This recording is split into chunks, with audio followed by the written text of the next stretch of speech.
Hello दोस्त, good morning, good afternoon and good evening to all of you and welcome back to my channel Accounts Valley. Accounts Valley के इस YouTube channel पे आपका स्वागत है। दोस्त, आज से आपके लिए एक सीरीज स्टार्ट कर रहे हैं पार्टनरशिप का, और पार्टनरशिप का जो पहला चैप्टर है जिसका नाम है फंडामेंटल्स ऑफ पार्टनरशिप, इस चैप्टर को स्टार्ट करेंगे।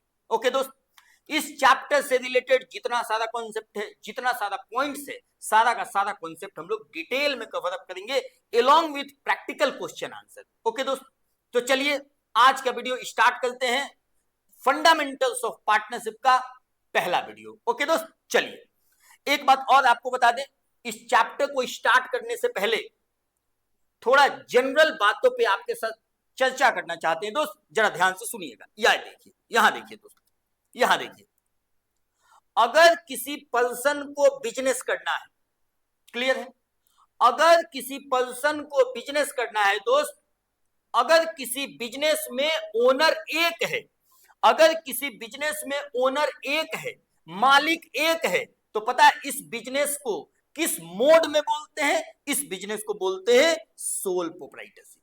ये बिजनेस का मोड क्या कहलाएगा दोस्त? सोल प्रोप्राइटरशिप कहलाएगा, जिसमें ओनर एक है, मालिक एक है। क्लियर है?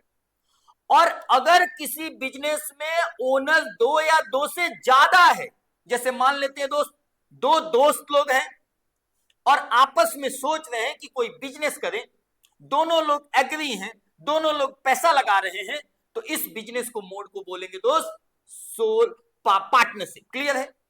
अगर किसी बिजनेस में ओनर दो या दो से ज्यादा है, तो इस बिजनेस को क्या बोलेंगे दोस्त?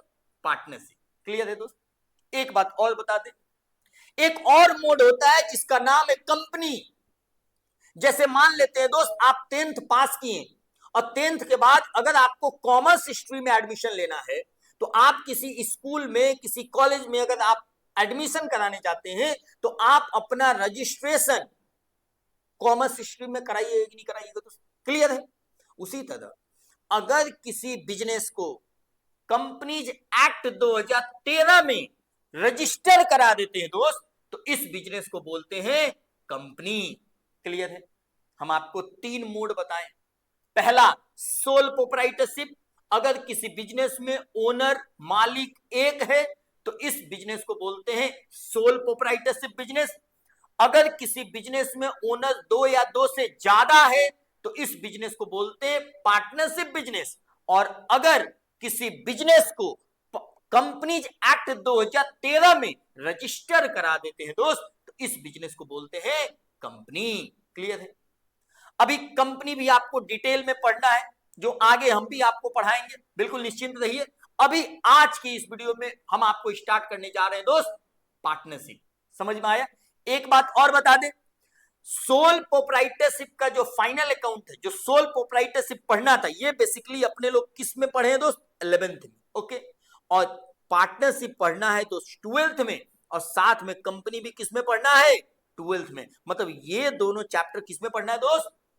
12th में। ओके, तो चलिए स्टार्ट करते हैं आज का पहला वीडियो पार्टनरशिप पे। ओके, चलिए सबसे पहले तो एक बात जान लीजिए, अगर हम आपको बताएं कि ये पार्टनरशिप में पढ़ना क्या क्या है, पार्टनरशिप में कौन कौन सा चैप्टर है, तो जरा हम आप पे बता देना चाहते हैं आपको। जरा देखिएगा, पहला चैप्टर जिसका नाम क्या है दोस्त? Fundamentals of partnership. दूसरा चैप्टर वैल्यूएशन ऑफ गुडविल। तीसरा chapter change in PSR, profit sharing ratio में अगर चेंज होता है तो इस पे भी एक सेपरेट चैप्टर है।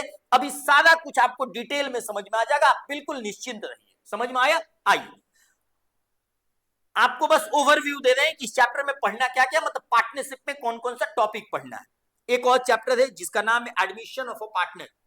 अगर किसी पार्टनरशिप बिजनेस में कोई नया पार्टनर का एडमिशन होता है, तो इस एडमिशन के समय क्या अकाउंटिंग ट्रीटमेंट होगा, ये सारा का सारा एडमिशन ऑफ अ पार्टनरशिप में हम लोग पढ़ना है। आइए दोस्तों, एक पढ़ना है रिटायरमेंट। अगर किसी कोई पार्टनर रिटायर हो जाता है या किसी पार्टनर का डेथ हो जाता है, तो क्या अकाउंटिंग ट्रीटमेंट होगा। और इसके बाद लास्ट चैप्टर है डिसोल्यूशन ऑफ अ पार्टनरशिप। फर्क जरा ध्यान से सुनिएगा, जो भी पार्टनरशिप में जो चैप्टर हम आपको यहां बताए हैं, ये चैप्टर आप एक बार देखिएगा दोस्त, तो पार्टनरशिप बिजनेस स्टार्ट करने से लेके और पार्टनरशिप बिजनेस बंद करने तक हम लोग को पार्टनरशिप में पढ़ना है। क्लियर है? आज का video fundamentals of partnership based है। तो पहला चैप्टर आपके साथ हम स्टार्ट करने जा रहे हैं जिसका नाम है फंडामेंटल्स ऑफ पार्टनरशिप। ओके, चलिए आइए दोस्त, फंडामेंटल्स ऑफ पार्टनरशिप बहुत ही आसान है, जरा यहां ध्यान से देखिए। पहला चैप्टर अपने लोग का क्या है दोस्त? Fundamentals of partnership. जरा ध्यान दीजिएगा, फंडामेंटल्स ऑफ पार्टनरशिप यहां देखिए। चलिए यहां देखिए दोस्त, चैप्टर का नाम क्या है दोस्त? चैप्टर का नाम क्या है जरा बताइएगा? Fundamentals of partnership. चलिए इस चैप्टर में अपने लोग को कवर अप क्या करना है, जरा इस पे आपको प्रकाश डालें दोस्त। इस चैप्टर में बेसिकली अपने लोग को कवर अप क्या करना है, जरा इसको देखते हैं। आइए चलिए यहां देखिए, पहला चीज बेसिक थियरी पे कुछ चर्चा करेंगे दोस्त।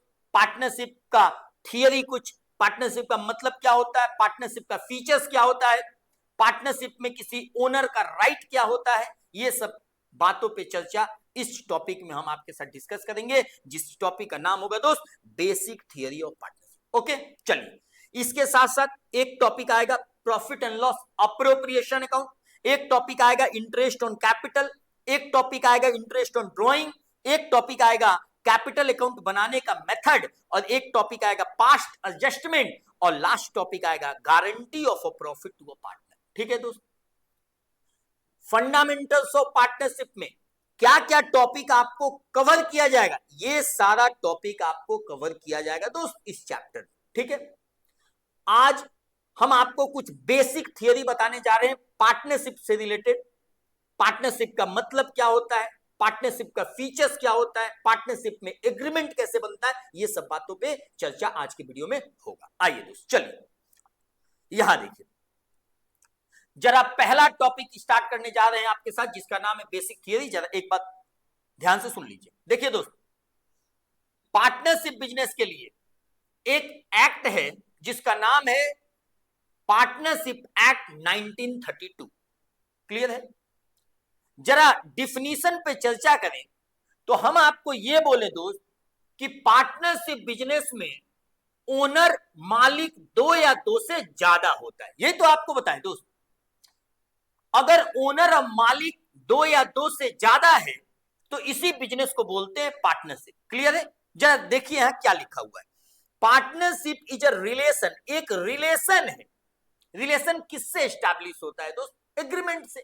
एक रिलेशन है बिटवीन टू और मोर पर्सन, दो या दो से ज्यादा, हु एग्री, जो एग्री किए हैं टू डू बिजनेस, बिजनेस करने के लिए, and share its profit and loss, and जो भी प्रॉफिट और लॉस आएगा उसको शेयर करने के लिए एग्री किए हैं। ओके, आइए अब जरा हम आपको बताएं कि पार्टनरशिप पे एक एक्ट है जिसका नाम है पार्टनरशिप एक्ट 1932।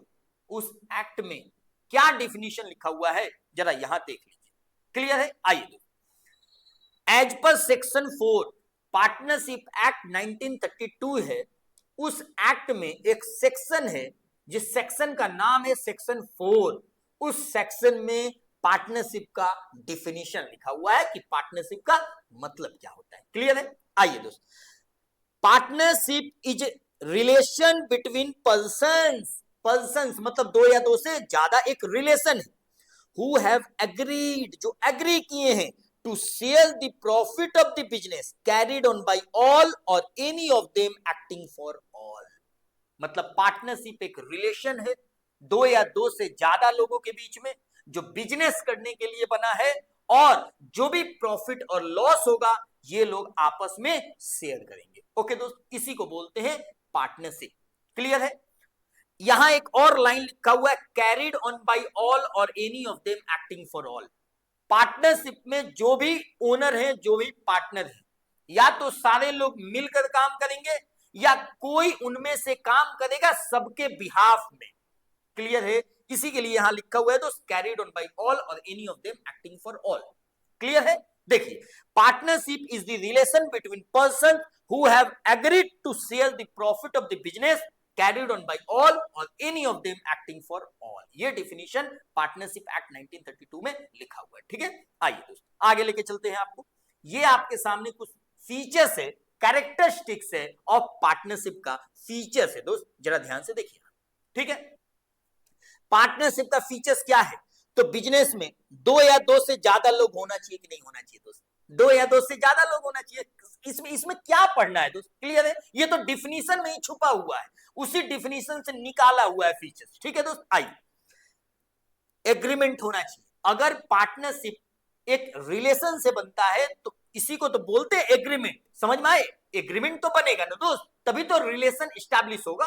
क्लियर है? आगे देखिए, existence of the business and profit motive. एक बात और जान लीजिए, पार्टनरशिप, अगर कोई बिजनेस पार्टनरशिप में हो रहा है तो उस बिजनेस में उस एग्जिस्टेंस ऑफ बिजनेस होना चाहिए, मतलब पार्टनरशिप जो हो रहा है ये बिजनेस के लिए होना चाहिए। समझ में आया दोस्त? आइए यहां देखिए, एंड ये बिजनेस कौन सा होना चाहिए दोस्त? प्रॉफिट मोटिव होना चाहिए।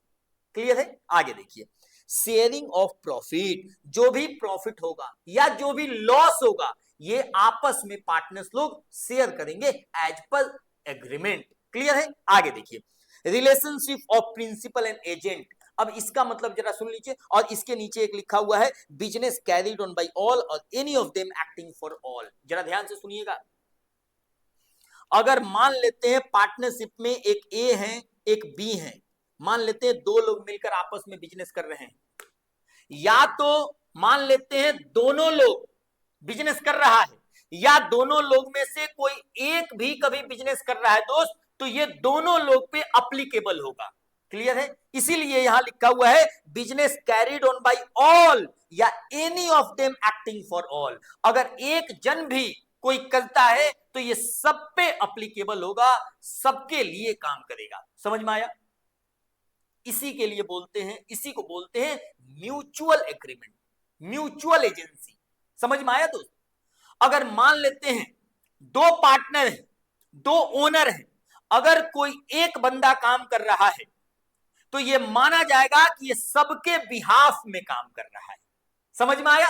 ये माना जाएगा कि सबके बिहाफ में काम कर रहा है, इसी के लिए इसको बोलते हैं business carried on by all और any of them acting for all, सबके बिहाफ में काम हो रहा है। ठीक है दोस्त, इसीलिए बोलते हैं एक पार्टनर प्रिंसिपल भी कहलाता है और एजेंट भी कहलाता है। समझ में आया? जैसे दो पार्टनर है ए और बी, और ए काम कर रहा है तो बी के बिहाफ में भी काम कर सकता है। समझ में आया कि नहीं आया? तो ए प्रिंसिपल भी कहलाएगा और ए एजेंट भी कहलाएगा। क्लियर है? इसी के लिए बोलते हैं दोस्त पार्टनरशिप में प्रिंसिपल और एजेंट का रिलेशनशिप एस्टैब्लिश होता है। क्लियर है? आइए दोस्त, तो दो या दो से ज्यादा लोग होना चाहिए, एग्रीमेंट होना चाहिए, एग्जिस्टेंस ऑफ बिजनेस होना चाहिए, एंड बिजनेस कैसा होना चाहिए दोस्त? प्रॉफिट मोटिव होना चाहिए, शेयरिंग प्रॉफिट और लॉस भी होना चाहिए, relationship of principal and agent का होता है, एक पार्टनर प्रिंसिपल भी कहलाता है और एजेंट भी कहलाता है, क्योंकि एक कोई पार्टनर काम करता है तो सबके बिहाफ में भी काम करता है। क्लियर है? आइए, business carried on by all और any of them mutual agency, इसी को बोलते हैं दोस्त। क्लियर है? आइए, इसके बाद एक पॉइंट लिखा हुआ है नो सेपरेट एग्जिस्टेंस। अब जरा यहां ध्यान से सुनिए, अगर मान लेते हैं ए और बी पार्टनर है, ए एंड बी, और इन दोनों लोग को मिलाकर क्या बोलते हैं दोस्त? इनका क्या बोलते हैं? ये फर्म चला रहे हैं। क्लियर है? तो पार्टनरशिप बिजनेस के केस में पार्टनर्स और फर्म अलग अलग नहीं है, दोनों सेम है। इसीलिए बोलते हैं कि partnership firm has no separate existence from its member. दोनों लोग को क्या माना जाएगा? सेम माना जाएगा। क्लियर है? चलिए, फीचर्स हो गया। आइए अब आगे एक पॉइंट है, जरा राइट ऑफ अ पार्टनर पे चलते हैं। इसके बाद हम आपको प्रैक्टिकल अप्रोच भी बताएंगे, अकाउंटिंग ट्रीटमेंट भी बताएंगे। जरा ये छोटा छोटा थियरी है, हम आपके साथ डिस्कस करते हैं। आइए दोस्तों, राइट ऑफ अ पार्टनर क्या कहलाता है? देखिए, किसी पार्टनर का अधिकार क्या क्या है? टू शेयर द प्रॉफिट और लॉस, ये भी अधिकार है। To take part in the conduct of the business, ये भी अधिकार है। To inspect and have the copy of the books of account, ये भी अधिकार है। अगर मान लेते हैं दोस्त कोई बिजनेस हो रहा है पार्टनरशिप में, तो किसी पार्टनर का हक तो होना चाहिए बुक्स ऑफ अकाउंट देखने का, उसको इंस्पेक्ट करने का हक तो होना चाहिए। क्लियर है? आइए, to disallow the admission of a new partner. अब एक बात बताओ, जैसे मान लो दो दोस्त आपस में बिजनेस कर रहे हैं पार्टनरशिप मोड में, अगर किसी तीसरे पर्सन का एडमिशन करना है तो बताओ दोस्त, क्या हमको अधिकार नहीं होना चाहिए उसको ये बोलने का कि ना ना ना ना इसका एडमिशन नहीं होना चाहिए? ये तो अधिकार होना चाहिए ना दोस्त। तो बताइए, to disallow the admission of a new partner, ये भी अधिकार क्षेत्र में आता है। आइए, to be consulted in the matter related to the partnership business. आइए, to receive the interest agreed ratio on the loan given to the firm, अगर फर्म को कोई पार्टनर लोन दे रखा है तो उस पर इंटरेस्ट लेने का भी उसको अधिकार है। ठीक है दोस्त। आइए, to retire from the firm, अगर कोई बिजनेस में पार्टनरशिप बिजनेस हो रहा है तो किसी पार्टनर को क्या अधिकार नहीं होना चाहिए रिटायर होने का? ये अधिकार छीन लिया जाएगा दोस्त, तो ये भी एक अधिकार क्षेत्र में आता है। क्या दोस्त? To retire from the firm, notice देकर। I, to get indemnified against the expenses incurred by him on the behalf of the firm, अगर फर्म के बिहाफ में कोई पार्टनर खर्च कर दिया है तो उसको कंपनसेट भी किया जाएगा, उसको रिम्बर्स भी किया जाएगा। आइए, every partner is the joint owner of the partnership property, ये सब अधिकार है पार्टनरशिप का, पार्टनरशिप में पार्टनर्स का ये सब राइट्स है। ठीक है दोस्त। आइए आगे चलते हैं। ये देखिए, एक बात जरा हम आपके साथ डिस्कस कर दें और यही बता दे दोस्त, जैसे पार्टनरशिप में हम आपको बताए थे पार्टनरशिप में कि कम से कम 2 या 2 से ज्यादा लोग होना चाहिए। अब जरा यहां बात छिड़ा है तो जरा हम आपके साथ डिस्कस कर दे दोस्त। पार्टनरशिप में मिनिमम पार्टनर पता है कितना होना चाहिए? 2 पार्टनर मिनिमम कितना होना चाहिए? 2। और मैक्सिमम पता है कितना होना चाहिए? 50। किसी पार्टनरशिप में मिनिमम ओनर कितना होना चाहिए? 2। एंड मैक्सिमम पार्टनर कितना होना चाहिए दोस्त? 50। ये बात पता है कहां लिखा हुआ है? ये बात लिखा हुआ है दोस्त कंपनीज एक्ट में। क्लियर है? और ये बात आपको मिलेगा रूल 10 ऑफ कंपनी रूल में, रूल 10 में ये बात लिखा हुआ है कि किसी पार्टनरशिप में मैक्सिमम पार्टनर कितना होना चाहिए? 50। समझ में आया? किसी बिजनेस में, पार्टनरशिप बिजनेस में मिनिमम पार्टनर 2 होना चाहिए एंड मैक्सिमम पार्टनर कितना होना चाहिए दोस्त? 50 होना चाहिए। आइए आगे चलते हैं।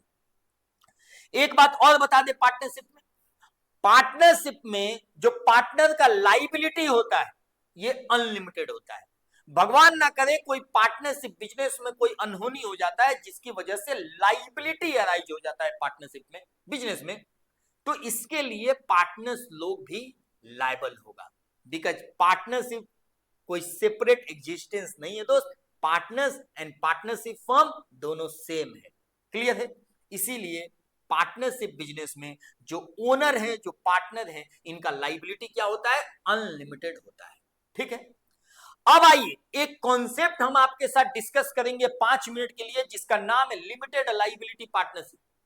हम लोग जो पढ़ रहे हैं दोस्त ये पार्टनरशिप पढ़ रहे हैं और पार्टनरशिप में लाइबिलिटी होता है अनलिमिटेड। पार्टनरशिप में ओनर का लाइबिलिटी अनलिमिटेड होता है। एक कॉन्सेप्ट हम आपको बताना चाहते हैं जिसका नाम है लिमिटेड लाइबिलिटी पार्टनरशिप, LLP। जैसे 1932 एक्ट है पार्टनरशिप का, उसी तरह एक एक्ट है जिसका नाम है LLP एक्ट 2008। ये एक्ट 2008 में आया था। अगर इस मोड में कोई बिजनेस करता है तो उसमें पार्टनर्स का लाइबिलिटी लिमिटेड कहलाएगा। समझ में आया? क्लियर है दोस्त? आगे देखते हैं, जरा इसको पढ़ लेते हैं, 2 मिनट में थियरी का चीज है। देखिए दोस्त, LLP in India came into existence with the enactment of LLP Partnership Act 2008। 2008 में यह आया था। आगे देखते हैं, limited liability partnership means the partnership formed and registered under this act. LLP act में जो रजिस्टर्ड है उसी को बोलते हैं LLP। नेचर क्या है? LLP एक बॉडी कॉर्पोरेट है। LLP एक बॉडी कॉर्पोरेट है, जैसे कंपनी है, LLP एक बॉडी कॉर्पोरेट है दोस्त, formed and incorporated under this act. It is a legal entity separate from its member, इसका सेपरेट एग्जिस्टेंस है, सेपरेट फ्रॉम इट्स मेंबर है, इसीलिए बोलते हैं LLP मतलब पार्टनर्स का लाइबिलिटी लिमिटेड है। समझ में आया? आइए, LLP shall have the perpetual succession, change in partners of LLP shall not affect the existence, right and liability of the partner। समझ में आया?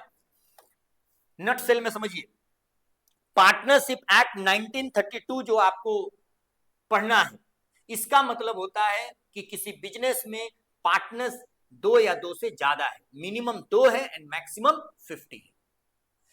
पार्टनरशिप में ओनर का लाइबिलिटी अनलिमिटेड होता है। समझ में आया? एक कॉन्सेप्ट है LLP जो 2008 में आया था। अगर इस मोड में कोई बिजनेस करता है दोस्त तो ये एक बॉडी कॉर्पोरेट मोड कहलाता है, और इस बिजनेस में जो ओनर होता है उसका लाइबिलिटी लिमिटेड होता है, इसीलिए इसका नाम है लिमिटेड लाइबिलिटी पार्टनरशिप। समझ में आया? ये एक थियरी पर्पस के लिए हम आपको बता दिए, समझ में आया? अदरवाइज आपको पढ़ना पार्टनरशिप है, ये हम आपको थियरी पर्पस के लिए बता दिए, ठीक है दोस्त। एक बात और मजे की बात जान लीजिए, इंडियन पार्टनरशिप एक्ट जो 1932 अपने लोग को पढ़ना है, ये अप्लाई नहीं होगा एलएलपी पे, बिकॉज एलएलपी के लिए एक सेपरेट एक्ट है 2008, ठीक है। और हम लोग क्या पढ़ रहे हैं? पार्टनरशिप एक्ट 1932, ठीक है दोस्त। हम आपको थियरी पर्पस के लिए एलएलपी का मतलब केवल बता दिए। चलिए आइए पार्टनरशिप में आगे बढ़ते हैं। आइए दोस्त, एक बात और समझिए, पार्टनरशिप में जो पार्टनरशिप बिजनेस होता है, इसमें ओनर के बीच में एक रिलेशन एस्टैब्लिश होता है जो एग्रीमेंट के हिसाब से होता है, ठीक है दोस्त। मतलब पार्टनरशिप में पार्टनर के बीच में, ओनर के बीच में, बताओ दोस्त, एग्रीमेंट होना चाहिए कि नहीं होना चाहिए? समझ में आए? तो एग्रीमेंट पार्टनरशिप में होना जरूरी है, आपस में पार्टनर्स के बीच में, समझ में आए? अब जरा देखिए, एग्रीमेंट का मतलब होता है टर्म्स एंड कंडीशन, मतलब किस टर्म्स एंड कंडीशन पे पार्टनरशिप में पार्टनर लोग बिजनेस कर रहा है, समझ में? आपस में क्या टर्म्स एंड कंडीशन, ठीक है दोस्त। टर्म्स एंड कंडीशन का मतलब कौन कितना काम करेगा, कौन कितना सैलरी लेगा, कौन कितना इंटरेस्ट लेगा, कौन कितना कैपिटल लगाएगा, कौन कितना शेयर ऑफ प्रॉफिट लेगा, बताओ दोस्त।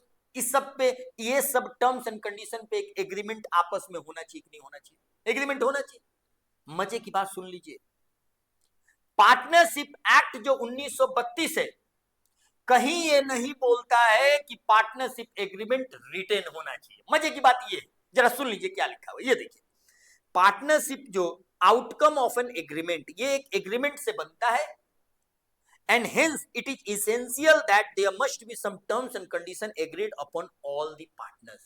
समझ में आया? ये टर्म्स एंड कंडीशन आई, such terms and condition may be oral and may be written. सबसे मजे की बात ये सुन लीजिए दोस्त, कि पार्टनरशिप में पार्टनर के बीच में टर्म्स एंड कंडीशन के लिए एग्रीमेंट होना कंपलसरी है, लेकिन ये एग्रीमेंट रिटन भी हो सकता है, ओरल भी हो सकता है। Partnership act 1932 does not specify anywhere कि ये रिटन ही होना चाहिए, मतलब पार्टनरशिप एग्रीमेंट रिटन भी हो सकता है और ओरल भी हो सकता है। लेकिन जरा एक बात बताइए आप, अगर किसी पार्टनरशिप में एग्रीमेंट ओरल है, आपस में हम लोग बात विचार कर लिए दोस्त कि कौन कितना काम करेगा, कौन कितना पैसा लेगा, और फ्यूचर में कोई डिस्प्यूट हो गया, मान लेते हैं ओरल एग्रीमेंट है, लिखा हुआ नहीं है, लेकिन अगर लिखा हुआ नहीं है और बिजनेस हो रहा है और फ्यूचर में कोई डिस्प्यूट हो गया दोस्त, और मामला कोर्ट में चला गया, तो जज साहब तो बोलेंगे ना कि आपके बीच में क्या टर्म्स एंड कंडीशन है, कहां लिखा हुआ है, जरा लेके आइए। तो हम लोग बोलेंगे नहीं माय लॉर्ड, नहीं योर ऑनर, ये तो हम लोग ओरल कर लिए थे, ये तो लिख के रखे नहीं थे। तो बताइए, इन दैट केस कोई प्रूफ रहेगा? हम बोलेंगे कि हम प्रॉफिट लेंगे 4 गुना, और सामने वाला पार्टनर बोलेगा कि नहीं, ये बात हुआ था कि हम प्रॉफिट लेंगे 4 गुना, ये लेंगे 1 गुना। तो बात, लड़ाई झगड़ा होगा कि नहीं होगा दोस्त? इसीलिए ये रिकमेंड किया जाता है कि आप रिटेन एग्रीमेंट रखिए। समझ में आए? अब हम आपको समरी बनाते हैं, जरा ध्यान से सुनिएगा। पार्टनरशिप बिजनेस एक एग्रीमेंट से बनता है। एग्रीमेंट का मतलब टर्म्स एंड कंडीशन, ठीक है। एग्रीमेंट रिटन भी हो सकता है, ओरल भी हो सकता है। पार्टनरशिप एक्ट 1932 जो अपने लोग को पढ़ना है, इसमें कहीं ये नहीं लिखा हुआ है कि पार्टनरशिप एग्रीमेंट रिटन होना चाहिए, मतलब पार्टनरशिप एग्रीमेंट रिटन भी हो सकता है और ओरल भी हो सकता है। लेकिन मजे की बात यह है कि रिटन एग्रीमेंट रहेगा तो फ्यूचर में डिस्प्यूट होने का चांस कम रहेगा, बिकॉज जो भी टर्म्स एंड कंडीशन है उस पर सब कोई साइन किया, सारे पार्टनर लोग साइन किया है। तो जो भी फ्यूचर में डिस्प्यूट होगा दोस्त, उस डिस्प्यूट को रिजॉल्व करने के लिए ये रिकमेंड किया जाता है कि एक रिटन एग्रीमेंट होना चाहिए। समझ में आए? अब जरा देखिए ध्यान से, the law does not make its compulsory to have the written agreement. Law कहीं नहीं बोलता है कि रिटन होना चाहिए, but it is recommended to have written partnership deed to avoid the dispute and such written document। अब मजे की बात सुन लीजिए, अगर एग्रीमेंट आपका रिटन हो गया तो इसी रिटन एग्रीमेंट को बोलते हैं पार्टनरशिप डीड। समझ में आ रहा है? मतलब समझिए, सुनिए, पार्टनरशिप में एग्रीमेंट होना कंपलसरी है, लेकिन एग्रीमेंट रिटन भी हो सकता है और ओरल भी हो सकता है। लॉ कहीं नहीं बोलता है कि रिटन होना चाहिए, लेकिन ये रिकमेंड किया जाता है कि रिटन एग्रीमेंट बनाइए कि फ्यूचर में डिस्प्यूट ना हो। साथ में अगर पार्टनरशिप बिजनेस में पार्टनर के बीच में रिटन एग्रीमेंट बन जाता है, उस एग्रीमेंट को लिख कर साइन कर दिया जाता है, तो इस रिटन एग्रीमेंट को ही बोलते हैं पार्टनरशिप डीड। क्लियर है? आगे देखिए, such written document which contains the terms of agreement is called partnership deed. partnership deed का मतलब होता है written agreement। partnership deed का क्या मतलब होता है दोस्त? written agreement। क्लियर है? समझ में आया? आगे चलिए, आपको क्लियर होते जा रहा है, मजा आ रहा है दोस्त? चलिए आगे देखिए, आगे देखिए। अब देखिए, अगर पार्टनरशिप डीड में क्या क्या पॉइंट कंटेन होना चाहिए। पार्टनरशिप डीड का मतलब समझ में आ गया? Written agreement. रिटन एग्रीमेंट को ही बोलते हैं पार्टनरशिप डीड। अब क्या क्या उसमें होना चाहिए, देखिए, क्या जिस दिन बिजनेस स्टार्ट हो रहा है उसका डेट होना चाहिए कि नहीं होना चाहिए? क्या name and address of the firm होना चाहिए कि नहीं होना चाहिए, कि फर्म का एड्रेस क्या है, नेम क्या है? क्या name and address of the partner होना चाहिए कि नहीं, उस बिजनेस में पार्टनर कौन कौन है, उनका एड्रेस क्या है, उनका नाम गांव पता क्या है? आइए दोस्त, nature of the business, business का नेचर क्या है, कि किस टाइप का बिजनेस है, क्या ये होना चाहिए कि नहीं होना चाहिए दोस्त? समझ में आए? लीगल बिजनेस तो होना चाहिए, अनलॉफुल नहीं होना चाहिए, लॉफुल होना चाहिए। आइए, अब ऐसा नहीं कि दो दोस्त मिलकर आपस में व्यापार कर लिए चाकू घोंपने का, ये तो इलीगल कहलाएगा ना दोस्त, ये तो अनलॉफुल हो जाएगा। तो लॉफुल बिजनेस होना चाहिए। समझ में आया? तो नेचर ऑफ द बिजनेस लिखना आपको जरूरी है, सो दैट कि पता चले कि कौन सा बिजनेस आप कर रहे हैं। मतलब बिजनेस लीगल होना चाहिए, लॉफुल होना चाहिए। समझ में आया? आगे देखिए, amount of capital to be contributed, कौन पार्टनर कितना कैपिटल लगा रहा है, ये भी बात पार्टनरशिप डीड में लिखा हुआ होना चाहिए। इंटरेस्ट ऑन कैपिटल, कि अगर कैपिटल लगा है तो उस कैपिटल पर ब्याज कितना मिलना चाहिए, इंटरेस्ट कितना मिलना चाहिए पार्टनर लोगों को, इसका भी पॉइंट उसमें रहना चाहिए। साथ में ड्राइंग का पॉइंट होना चाहिए, साथ में इंटरेस्ट ऑन ड्राइंग का पॉइंट होना चाहिए। सारा पे अकाउंटिंग ट्रीटमेंट हम आपको डिटेल में बताएंगे। प्रॉफिट शेयरिंग रेशियो की आपस में पीएसआर क्या है, प्रॉफिट शेयरिंग रेशियो पार्टनर के बीच में क्या है, इसका भी जिक्र इस पार्टनरशिप डीड में होना चाहिए। कौन पार्टनर कितना सैलरी लेगा, कौन पार्टनर कितना कमीशन लेगा, इसका भी जिक्र होना चाहिए। Method of recording of the forms account, forms का अकाउंट का मेथड क्या होगा, ये इसका भी जिक्र होना चाहिए। गुडविल का जिक्र होना चाहिए। ऑडिटिंग किससे हो रहा है, कैसे होना है, इसका भी जिक्र होना चाहिए। सेटलमेंट ऑफ डिस्प्यूट, अगर कोई डिस्प्यूट हो गया तो कैसे इसका सेटलमेंट होगा, इसका भी जिक्र होना चाहिए। And rules to be followed in case of admission और रिटायरमेंट ऑफ अ पार्टनर, कि एडमिशन हो रहा है और रिटायरमेंट हो रहा है तो कौन कौन सा रूल्स फॉलो करना है, इसका भी जिक्र होना चाहिए। मतलब ये कुछ बेसिक बात हो, इसके अलावा भी बहुत सारा पॉइंट्स आप पार्टनरशिप डीड में लिख सकते हैं, मेंशन कर सकते हैं, लेकिन ये कुछ बेसिक बातें हैं जो पार्टनरशिप डीड में होना चाहिए। समझ में आया? एक बात और बता दें दोस्तों, हम आपको बताएं कि एग्रीमेंट होना चाहिए। एग्रीमेंट रिटन भी हो सकता है, ओरल भी हो सकता है। लॉ कहीं नहीं बोलता है कि रिटन होना चाहिए, लेकिन ये रिकमेंड किया जाता है कि रिटन एग्रीमेंट होना चाहिए। और अगर पार्टनर लोग आपस में रिटन एग्रीमेंट करा लेते हैं तो उसी रिटन एग्रीमेंट को बोलते हैं पार्टनरशिप डीड। समझ में आया? हम आपको अभी आने वाले समय में ये भी बताएंगे कि अगर रिटन एग्रीमेंट नहीं है, इसलिए कि लॉ तो कहीं नहीं बोलता है, लेकिन अगर रिटन एग्रीमेंट नहीं है या ये सब मुद्दा में से, ये सब पॉइंट्स में से कोई पॉइंट लिखना भूल गए हैं डीड में, तो कौन सा प्रोविजन अप्लाई होगा? समझ में आया? In the absence of partnership deed, या पार्टनरशिप डीड अगर पार्टनरशिप एग्रीमेंट अगर ओरल है, या in the absence of partnership deed, partnership deed है ही नहीं, रिटन एग्रीमेंट है ही नहीं, या कोई पॉइंट मेंशन नहीं है पार्टनरशिप डीड में, तो उस मैटर पे कौन सा प्रोविजन अप्लाई होगा ये भी हम आपको बताएंगे। समझ में आया? ठीक है दोस्त, आप पार्टनरशिप डीड लिख रहे हैं, मेंशन कर रहे हैं, आप पार्टनरशिप डीड बना रहे हैं, कोई पॉइंट लिखना छूट गया, समझ में आया, तो उस केस में क्या करेंगे, ये सारा मुद्दा हम आपको बताएंगे। क्लियर है दोस्त? आइए चलिए, तो पार्टनरशिप में एग्रीमेंट होना कंपलसरी है। एग्रीमेंट रिटन भी हो सकता है, ओरल भी हो सकता है। लॉ कहीं नहीं बोलता है रिटन के लिए, लेकिन ये रिकमेंड किया जाता है कि रिटन एग्रीमेंट होना चाहिए। और अगर रिटन एग्रीमेंट पार्टनर के बीच में है तो इसी रिटन एग्रीमेंट को बोलते हैं पार्टनरशिप डीड। पार्टनरशिप डीड में ये सारा पॉइंट मेंशन होना चाहिए। ठीक है दोस्त? आइए चलिए, अब हम आपको जरा accounting treatment point of view पे लेके चलते हैं। जरा accounting treatment point of view से लेके चलते हैं, बहुत इंपॉर्टेंट है अकाउंटिंग पॉइंट ऑफ व्यू, बहुत इंपॉर्टेंट है दोस्त। Accounting, accounting point of view, accounting point of view, जरा ध्यान से सुनिएगा, जरा ध्यान से सुनिएगा दोस्तों। एक बात बताइए आप, एक जरा आप बात बताइए मेरे को, सोल प्रोप्राइटरशिप का फाइनेंशियल स्टेटमेंट आप क्लास 11th में पढ़े होंगे, ठीक है दोस्त। आप याद कीजिए, जब सोल प्रोप्राइटरशिप का फाइनल अकाउंट बना रहे थे अपने लोग 11th क्लास में, जब छोटे छोटे बच्चे थे हम लोग, तो सोल प्रोप्राइटरशिप के केस में फाइनल अकाउंट में क्या क्या बनता था याद कीजिए आप लोग। सबसे पहले ट्रेडिंग अकाउंट बनता होगा, बोलो हाँ या ना।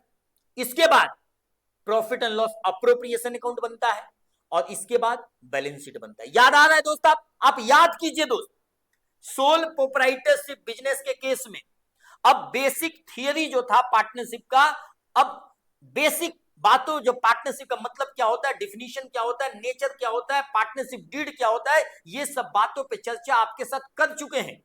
अब जो भी थियरी से रिलेटेड बात आएगा, जो अगर कोई कॉन्सेप्ट आपको बताएंगे, जैसे कैपिटल अकाउंट बताएंगे, इंटरेस्ट ऑन कैपिटल बताएंगे, ड्राइंग का मतलब बताएंगे, तो वहां जो थियरी आपको बताना चाहिए, जो थियरी आपके लिए अप्लीकेबल होगा, ये सारा का सारा पॉइंट उस टॉपिक में हम आपके साथ डिस्कस करेंगे। समझ में आया?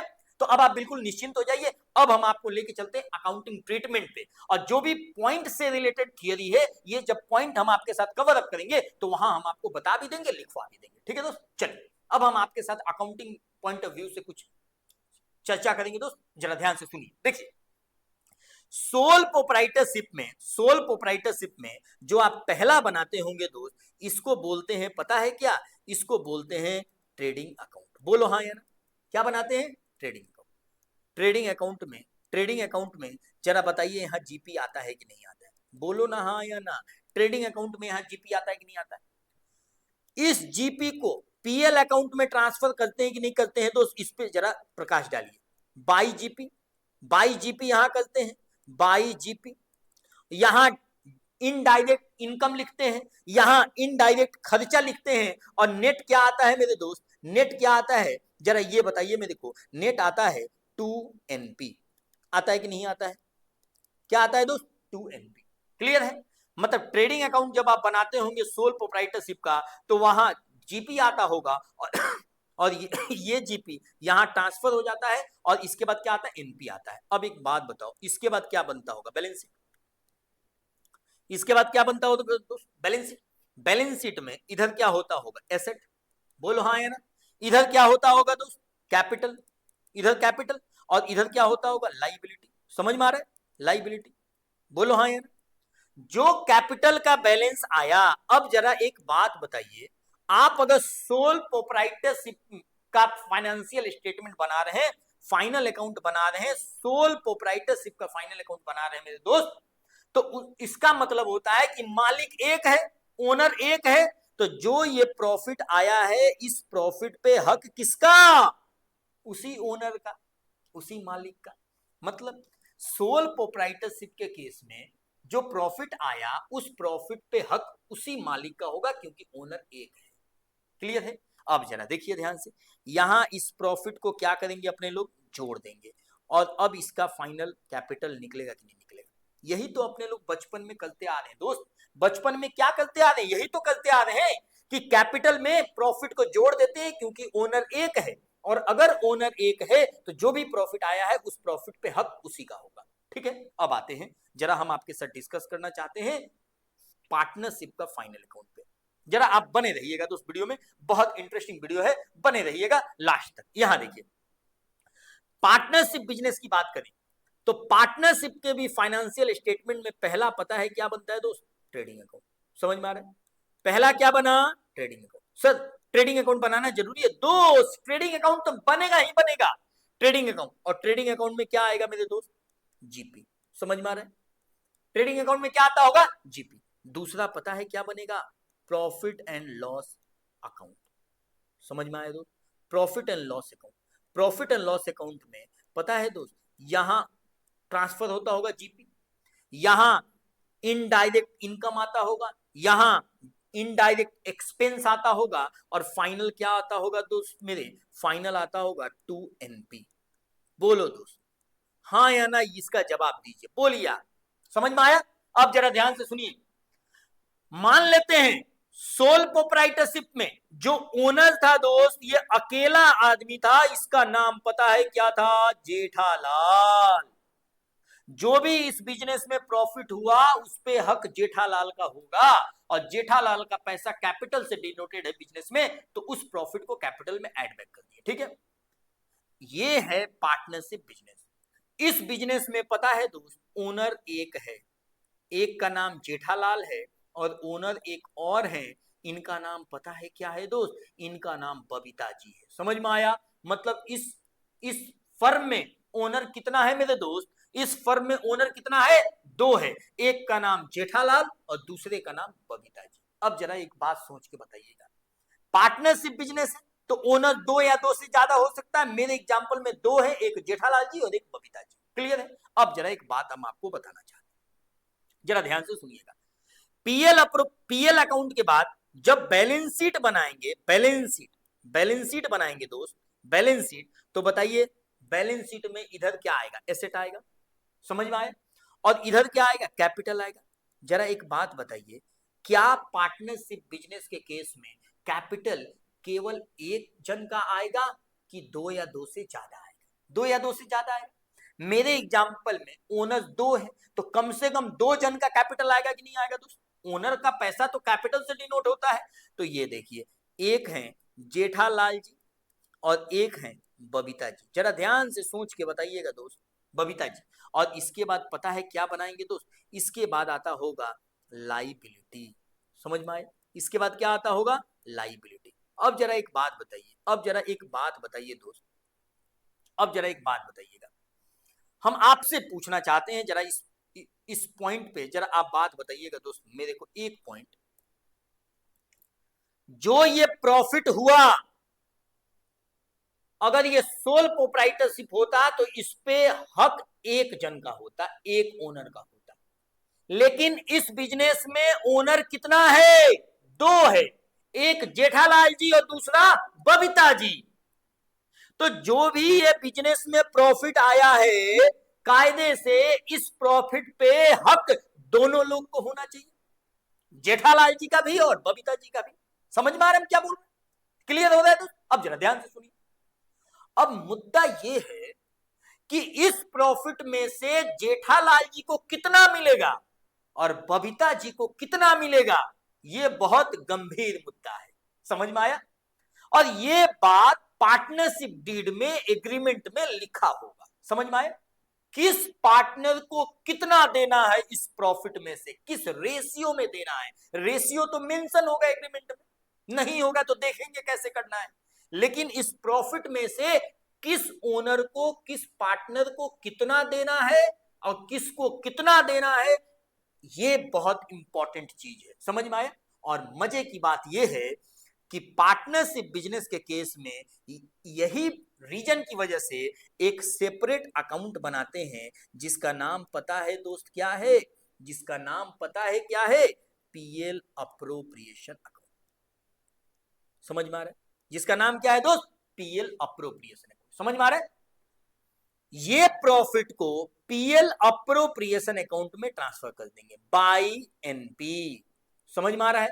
और इस प्रॉफिट में से जेठालाल जी को कितना देंगे, उनके कैपिटल में कितना ऐड होगा, और साथ में बबीता जी के कैपिटल में कितना ऐड होगा, इसी अकाउंट के थ्रू डिस्ट्रीब्यूट करेंगे। समझ में आया? अब जरा ध्यान से सुनिए। मान लेते हैं इस प्रॉफिट में से जेठालाल जी को इतना दे दिए और बबीता जी को इतना दे दिए। अब तो क्लियर हो गया। तो ये प्रॉफिट जेठालाल जी के कैपिटल में ऐड हो जाएगा और ये प्रॉफिट बबीता जी के कैपिटल में ऐड हो जाएगा। समझ में आया? पार्टनरशिप बिजनेस के केस में जो भी प्रॉफिट हुआ उस प्रॉफिट को डिस्ट्रीब्यूट करना है, इसके लिए एक सेपरेट अकाउंट बना जिसका नाम क्या हुआ? PL appropriation account. अब हम आपको समरी बता देते हैं, बना देते हैं, जरा ध्यान से सुनिएगा। सोल प्रोप्राइटरशिप के केस में trading account, profit and loss account and balance sheet बनता है। प्रॉफिट एंड लॉस अकाउंट में जो भी प्रॉफिट आया है, सिंस मालिक एक है तो उस प्रॉफिट को उनके पैसा में, उनके कैपिटल में ले जाके एड बैक कर देते हैं। समझ में आया? इन case of partnership, since partnership business में मालिक दो या दो से ज्यादा है, तो किस ओनर को, किस पार्टनर को कितना मिलना चाहिए उस प्रॉफिट में से, इसके लिए एक सेपरेट अकाउंट बनाते हैं दोस्त, एक सेपरेट अकाउंट बनाते हैं जिसको बोलते हैं profit and loss appropriation account. समझ में आया? तो इन केस ऑफ पार्टनरशिप बिजनेस एक नया अकाउंट आपके साथ हम डिस्कस किए, एक नया अकाउंट फाइनल अकाउंट में बनता है जिसका नाम है profit and loss appropriation account. और इसका ऑब्जेक्टिव आपको समझ में आ गया दोस्त। पार्टनरशिप बिजनेस में फाइनल अकाउंट में एक नया अकाउंट बनता है जिसका नाम है profit and loss appropriation account. इसका ऑब्जेक्टिव यह है कि जो प्रॉफिट एंड लॉस अकाउंट में नेट प्रॉफिट आया है, इस नेट प्रॉफिट में से किस ओनर को, किस पार्टनर को कितना मिलेगा, इसी के लिए एक सेपरेट अकाउंट बनाते हैं जिसका नाम है profit and loss appropriation account. समझ में आया? तो ऑब्जेक्टिव क्या है profit and loss appropriation account का? To distribute the profit amongst partner, partner के बीच में उस नेट प्रॉफिट को डिस्ट्रीब्यूट करने के लिए कि किस ओनर को कितना मिलेगा, इसी के लिए एक सेपरेट अकाउंट बनाते हैं जिसका नाम क्या है दोस्त? Profit and loss appropriation account. समझ में आ गया इस बातों पे?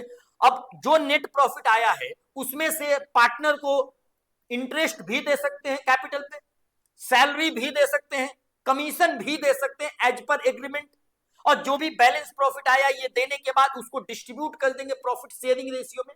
तो मतलब ये प्रॉफिट में से किस ओनर को कितना कितना देंगे, इसी के लिए एक सेपरेट अकाउंट बना दिए जिसका नाम है profit and loss appropriation account. समझ में आया? अभी इस profit and loss appropriation account में डिटेल में हम लोग चर्चा करेंगे नेक्स्ट वीडियो में। इस पे क्वेश्चन आंसर भी करेंगे, प्रैक्टिकल क्वेश्चन भी करेंगे, इससे रिलेटेड जितना सारा थियरी होता है इस थियरी पे भी चर्चा करेंगे। समझ में आया? चलिए दोस्त आगे देखिए, ये इसका profit and loss appropriation account का फॉर्मेट है। कैसे क्या होगा हम आपको नेक्स्ट वीडियो में इस पे चर्चा करेंगे दोस्त। आइए, प्रॉफिट एंड लॉस अकाउंट में कुछ ध्यान देने वाली बातें हैं, इसको भी हम आपको बताते हैं कि नेक्स्ट वीडियो में कैसे इस थियरी को हम आपको बताएंगे कि profit and loss appropriation account से रिलेटेड जितना सारा कॉन्सेप्ट है इस पे हम लोग क्वेश्चन आंसर भी करेंगे, इससे रिलेटेड जितना थियरी है हम उस पे भी चर्चा करेंगे। अभी बस ये समझिए कि profit and loss appropriation account जो फाइनल अकाउंट में बनता है पार्टनरशिप बिजनेस के केस में, इसका मोटिव होता है profit and loss appropriation account बनाने का ऑब्जेक्टिव बस ये है कि नेट प्रॉफिट को किस ओनर को कितना देना है। To distribute the net profit amongst partner we prepare a separate account called PL appropriation account। समझ में आया? चलिए मिलते हैं आपके साथ नेक्स्ट वीडियो में। उस वीडियो में, नेक्स्ट वीडियो में हम आपके साथ डिस्कस करेंगे profit and loss appropriation account से रिलेटेड बातें पे, और उस पे क्वेश्चन आंसर भी हम लोग डिटेल में करेंगे। ओके दोस्त, तो चलिए मिलते हैं नेक्स्ट वीडियो में, तब तक के लिए टाटा बाय बाय। ओके दोस्त।